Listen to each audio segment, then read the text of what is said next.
Ma secondo me deve iscriversi a diventare uno scout perché è un'occasione unica di scoprire quelli che sono i suoi talenti, le sue capacità, di sbagliare e di crescere assieme agli altri. Quindi può crescere giocando quando è bambino, andando a costruire cose grandiose quando diventa ragazzo e donandosi all'altro quando diventa un giovane adulto, come ci piace chiamarli noi i nostri rover. Perché? Perché troverà tanti amici sicuramente, troverà tanti compagni di strada, troverà anche fatica, troverà anche da combattere, da discutere con gli altri per far valere le proprie idee, però sicuramente troverà spazio per sé e per stare assieme agli altri. Se pensiamo agli ultimi anni sicuramente è venuta un po' a mancare quella che è la capacità di mettersi a giocare con le mani, quindi proprio la manualità. Troviamo un po' di questa difficoltà nei lupetti, ma anche nei ragazzi più grandi. Più che altro è una voglia di mettersi, perché poi quando iniziano tutti riescono a fare quello che è il lavoretto, il giochino, eccetera. Per i lupetti la difficoltà di venire più che altro è che è il primo distacco magari dalla famiglia, il primo uscire da casa e anche andare a dormire via una settimana per un bambino di 7 anni è impegnativo come scelta, però poi tornano tutti contenti. Allora, noi abbiamo i bambini che cominciano dall'età di 8 anni e entrano nel branco, si chiameranno lupetti, infatti, proprio perché entrano nel branco, e staranno in branco fino agli 11 anni.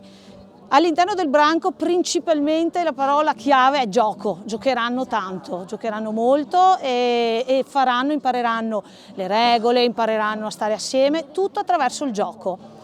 Naturalmente noi utilizziamo le storie di Mowgli, di Kipling, e basiamo il nostro fare, il nostro agire proprio su questa storia con i bambini piccoli.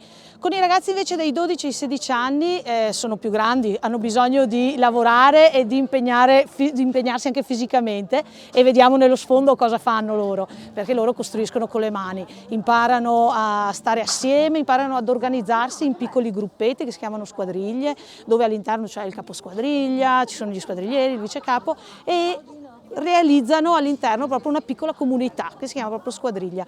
Questa parola comunità la rivediamo poi nel clan con i ragazzi tra i 16 e i 21 anni dove vivono proprio la comunità, imparano a stare assieme, a discutere qua si cominciano ad avere grandi parole, quale può essere l'amore, l'amicizia, la fraternità. Gli altri lo vivono, loro cominciano anche a parlarne e a dire il proprio pensiero. È nata andando a far scuola ai ragazzi alle medie, con l'ora di religione. Abbiamo cominciato a organizzare il primo campo durante l'ora di religione a scuola. Il preside non lo sa ancora, ma va bene. E da lì, dopo pochi mesi, nell'82, siamo partiti a fare questo campo, ricordo forse a fine giugno, primi di luglio, lì, a Gosaldo.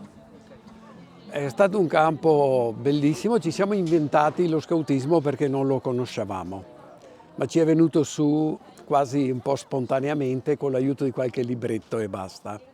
E da lì poi, tornati a casa con questa esperienza molto forte dei ragazzi, hanno contagiato tutti gli altri loro compagni e quindi sono cominciate le iscrizioni per prepararsi a un campo successivo.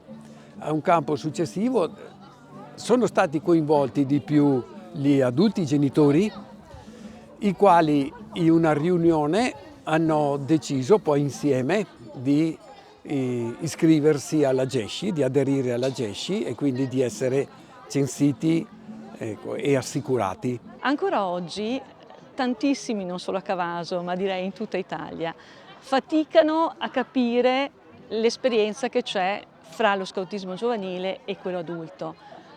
Anzi, direi ancora di più, quando vedono una persona col fazzolettone al collo, dicono quello è uno scout, a prescindere che sia appunto appartenente alla GESCI, alla Sorite, ci sono tantissime associazioni, sia giovanili che adulte, tra cui le più, diciamo, importanti è la GESCI e il MASCI. Noi abbiamo tutti quanti, a livello proprio mondiale, la stessa legge e la stessa promessa.